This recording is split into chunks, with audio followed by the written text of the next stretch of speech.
as you're expressing, all of these people you knew, you interacted with, some of them did jail time, some of them were fined, some of them, I assume, had other issues, maybe difficulty finding a job after all of this. I think a misperception about whistleblowers in general is that there's this desire to destroy these companies, that they're evil companies. And the perception from whistleblowers is that you're going to take them down. But I remember when I was reading your book, like one of the things that really stuck out to me and was a little bit hard for me to wrap my head around was how much it was painful to you to do this, to try to call attention to this fraud, how you knew you were going to ruin some of these people's lives, how they were your friends and coworkers and almost family to some degree. You'd been working with them for years and years and years. I guess I just want to talk about that, about the difference of perception and reality when it comes to what it is to be a whistleblower. Yeah, I appreciate you bringing that up. And what I can tell you is that most whistleblowers are pretty average citizens who are just, doing their job, going to work every day, trying to support their family. At this point, I was 37 years old. I had 2 daughters. My oldest daughter was 12. My youngest was 11 months old. My husband was a stay-at-home dad, so I was the sole supporter of my family. And, I loved WorldCom. I loved the people I worked with. We had worked very hard to help build this company. It was a celebrated company all over the world, and especially imagine in Mississippi. These were jobs that were very important to the state of Mississippi. WorldCom at this point employed something like 100,000 people. Most of all those people were honest, average citizens going to work every day, right, doing their job. So there was absolutely nothing to celebrate here. It was heartbreaking. It was gut-wrenching. And as you mentioned, even the people who were complicit with the fraud, these people weren't strangers to us. These are people who we had known for years. We knew their spouses. We knew their children. The director of accounting, his son, went to school with my daughter and to church. So these are people in our community. We see them in the halls and the cafeterias. So it's very different when people you work with are perpetrating a fraud versus reading about something in the Wall Street Journal. When you look behind, I guess, the machinations of all these fraud scandals and how they're perpetrated, behind the accounts and the numbers, these are always stories about people and choices. And that's why I have felt such a passion for sharing this story. I've spent the last 20 years analyzing many, many frauds. What do they have in common? How can they be prevented? Because that's ultimately what we want to do. How can we detect them more quickly? How can we make sure that we set up strong systems of ethics and compliance within our organizations? How do we get the right balance of regulation and oversight? There's a book called The Cheating Culture. And in that book, the author says, look, a high percent of people who cheat in high school will cheat in college, and then they'll cheat in the business place. He also reported that a very high percent of golfers admit to cheating on their golf game. Apparently, it doesn't look good not to be a good golfer. So we're all faced with these dilemmas, and that's why I think it's so important that we prepare ourselves before we come to that point, before you're sitting across from someone who's pressuring you to do something that you don't think is right. That's not the time to make the decision, right? I don't think character is forged at the crossroads of some major event.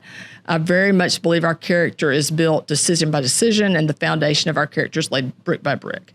Because of all of the innocent people who suffered, we are literally in the aftermath watching tens of thousands of our coworkers being laid off in wave after wave and carrying the last of their belongings out of the building in these small cardboard boxes. And you think about all of the shareholders who lost all or portions of their retirement. And it's easy when you're young to start over, but a lot of the people invested were moving closer to retirement. My parents had a lot of their retirement invested in WorldCom.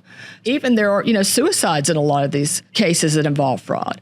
A lot of suffering. Most whistleblowers are just average citizens trying to do their jobs. And I know that there are different perceptions of whistleblowers. When the Time magazine came out and Sharon Watkins and Colleen Rowley and I were on the cover, my mother called and said, hey, look, they're running across the scroller on one of the major networks, 3 snitches named persons of year. So there is this perception with some people, but the path of a whistleblower can be very difficult. I've been working with whistleblowers for more than a decade, first as a federal prosecutor in the tax division of the DOJ, and now in private practice helping whistleblowers. go to the government and reveal the information that they have. And there's several different types. The best type, from, say, a prosecutor's perspective, is someone like Cynthia, who just finds themselves in a situation and says, how did I get here? I never expected to be finding what I'm finding, but now that I've found it, I can't unsee it. Let me tell somebody about it. Maybe they can do something about it. That person is usually going to come across on the stand as completely credible. But that doesn't mean that other whistleblowers can't be helpful as well. You do have the kind of whistleblowers that you described who are angry. Maybe they got laid off. Maybe they weren't being paid what they thought they were worth. And that's why they come forward in the first place. So whistleblowers can run the gamut. Can you talk a little bit about what the process of actually whistleblowing, like how you actually went through whistleblowing back then, what it looked like, and how some of the bounty programs and stuff these agencies have developed have changed that since WorldCom? Yeah, so the process I went through, let me pick up after the full board is called together, the fraud is reported to the public, to the Department of Justice. The aftermath, the 2 years following the fraud, was the most difficult time. So from the point that we found the very first entry until the point I was sitting across from the CFO at this emergency meeting was less than a month. It went pretty quickly. We didn't just sit on it. But in the aftermath, it was over 2 years before I was finally testifying at Bernie Ebbers' trial. Once you step over that invisible line that you don't even know exists, right, and you become a, quote, whistleblower, strange things will start to happen in your life. A senior executive who comes to me regularly and he gives me these messages. Look, he said 2 of the top executives with the company are saying that you should not talk to anybody in the press. And when I asked, well, who are these 2 top executives? Well, I can't tell you that, right?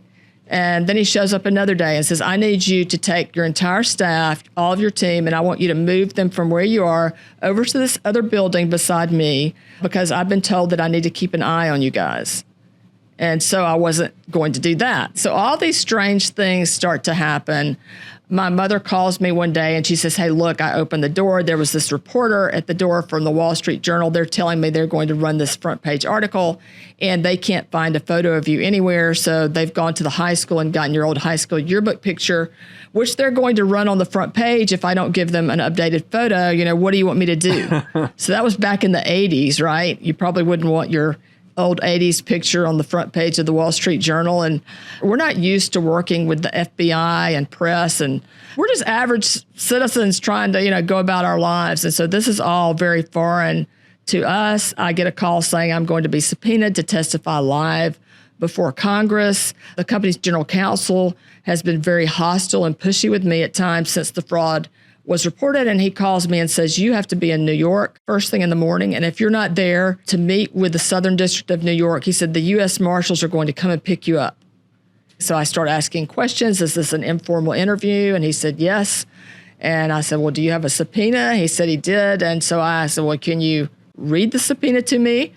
And he said, well, it's in the next room. So I asked him if he could go and get it. So he left and came back, and he said, well, the door's locked. I can't get in. This is just unreal how pathetic the excuses are, like on every level of this fraud. It's just like, oh, the person above me knows, or it's in another room. I can't grab it. Like, oh my gosh, it's just insane. It's one lie leads to another, and they're each one being less and less and less believable, I guess. So he comes back from the other room and he says, well, I can't get in. The door's locked. And so at that point, Cass, I decided, okay, let's shut the call down here. And when you get the subpoena, give me a call back. And my director and I leave WorldCom's headquarters. We actually drive to my parents' house. And this is back in the day of the Yellow Pages. So we go for the Yellow Pages, and we are paying particular attention to the half and the full page ads. If you're wondering if the full page ad works, sometimes it might be worth investing in. And so we rush down to the lawyer's office. He calls general counsel and he says, this is not proper service of a subpoena. We are going to quash that in the morning. I'm thinking I had no idea what quash meant, but I liked the way it sounded. And we did not have to be in New York the next morning. But there were, a lot of politics going on behind the scenes, a lot of agendas. General counsel, by the way, does not represent you. They represent the company. So it's very important if you find yourself in an odd situation like this to obtain your own counsel. Once you obtain your own counsel, general counsel can no longer communicate directly with you. At this point, I'm being told that I am to go in and talk to members of the SEC, the FBI, and the Department of Justice, that they're on a plane tonight. They'll be here first thing tomorrow morning. And my new attorney tells me, and my director, he said, look, there's probably something I ought to tell you. I'm also representing 3 other employees in this case. The 2 mid-level managers we talked about and their boss, who were complicit with the fraud. Now, I'll let Darren weigh in here. That would be a conflict of interest. That is, yes. I'm also impressed because maybe the ad, attracted all 4 of you. I have no idea how we all ended up with the same lawyer, but that is a conflict of interest. And you're supposed to tell someone before they engage you if there is a potential conflict. But at this point, I'm scheduled to go in the next morning and speak with all these people who are flying in from Washington and New York. So we stick with our counsel through the next day, go through the interviews, and, you go into this room and there are literally, some 20 people sitting around a table, FBI agents, people from the DOJ, the SEC. And for the average person, that can be kind of intimidating, right? After that meeting, I decided, look, we probably need to get an attorney, obviously who doesn't have a conflict of interest, but also someone who knows their way around the hill, because I'm being told I'm going to have to testify before Congress. And so that's at the point when I changed lawyers and called Bob Muse, who is Darren's partner, who was just a tremendous attorney, a very wise counsel. And attorneys who work with whistleblowers will tell you that, the first few hours when they're talking to someone, you have to wear a lot of different hats, right? You're not only attorney, but you have to be counselor and in some cases, I think psychologist, and you can speak to that, right? Oh, yes. When you first meet with a whistleblower, it's a pivotal moment. You're trying to figure out, well, who is this person? Do they have a good case? Can I trust them? And they're trying to figure out the same thing. That might involve a very legal, staid, systematic examination of the facts, but it usually goes well beyond that because they're scared and they don't know where this is all going. And you have to be able to say, all right, let me be your guide. I'm going to help take you through this process. And you couldn't have had a better guide than Bob Muse. A little pitch to my partner, the youngest member of the Senate Watergate Investigative Committee. He's handled just about every major scandal in Washington. So he knows the system perfectly. And if you have someone like that, it's going to demystify the process for you. Whistleblowers also go through a lot of trauma. A lot of whistleblowers have PTSD. There are a lot of articles on whistleblowers, but this particular book was called Whistleblowers, Broken Lives, and Organizational Power. And on the front of the book, there's this school of purple fish swimming in one direction and then one red fish swimming in the opposite direction. And most of us don't really want to be the one red fish, right? Except for maybe you, Cass. I don't know. Most of us don't want to. I'm just kidding. Most of us don't want to be the one red fish. Most of us want to be part of the team. So I'm reading what this author says, and he says of all the whistleblowers he's interviewed, a high percent of them end up suffering from some depression, alcoholism, their marriages end in divorce, they have trouble finding employment. And he wrote that the typical fate is for a nuclear engineer to end up selling computers at Radio Shack. It made me realize that there is this kind of, whistleblower phenomena, and that anybody could step over this line into my shoes and they would start experiencing some of these same things. And that I had a choice. Either I could let this, ruin my life, or I could find a way to move forward. But I chose to go into this different direction because I felt really a mission and a passion to share the story, to write the book, that was going to be my contribution to society. At the time when Cynthia blew the whistle, she did it because it was the right thing to do. And that still describes most whistleblowers and should. But in addition, she had to suffer the cost and there was no financial reward for her at the time. Now, the whistleblower programs that the SEC, the CFTC, the IRS, FinCEN, all offer up to 30% of whatever the government collects. So if the government collects $100 million, the whistleblower can literally get up to $30 million. My partner, Bob, who we just mentioned a bit ago, was one of the lawyers who represented the Ranbaxy whistleblower who ended up being paid out $48 million. So with those kinds of numbers, it definitely changes the calculus. And then the other way they change the calculus is through helping whistleblowers remain anonymous. Now, there's never any guarantee that you can remain anonymous, but all of these programs have a commitment to confidentiality. And most of the whistleblowers do remain anonymous, so they can provide their information. If somehow it ends up going to trial, the government may have to reveal who the whistleblower was, but their policy is they don't do it. I think the government has started to learn, hey, whistleblowers are important and we need to protect them, because it is really a difficult process if you're out there on your own and in public making accusations, regardless of whether or not they're true. It's not a panacea, but we're definitely moving in the right direction.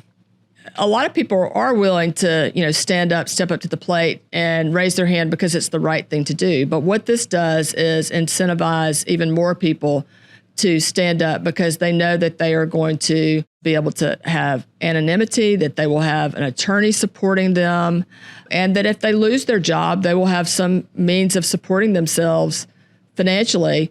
The number one way in which frauds are identified is through tips. The Association of Certified Fraud Examiners shows that year after year after year. The top two reasons people don't come forward are because, number one, they fear retaliation, and number two, they don't think anything will happen anyway. So what these bounty programs have done is really encouraged and pushed corporations across the country to spend more time making sure they have strong systems of compliance with chief compliance officers, focusing more on ethics, making sure they have a speak up culture. Because what a company wants to do is have people within the company come to them so that they can fix the problem. And so now corporations know, wait, if I don't listen to the person, then they may go to the SEC or one of these other regulatory bodies and report the fraud. Cynthia brings up a good point about retaliation, because in a lot of these laws, there are new protections for whistleblowers. So that's another very important piece of the puzzle. You don't want to be fired if you're found out to be a whistleblower. But now if you are, there are ways for you to bring in an action under the law. Yeah, there are laws protecting whistleblowers, but most whistleblowers end up leaving their companies within a year. So it is very difficult to speak truth to power and then be considered part of the team again. So a lot of times whistleblowers would choose to go in a different direction.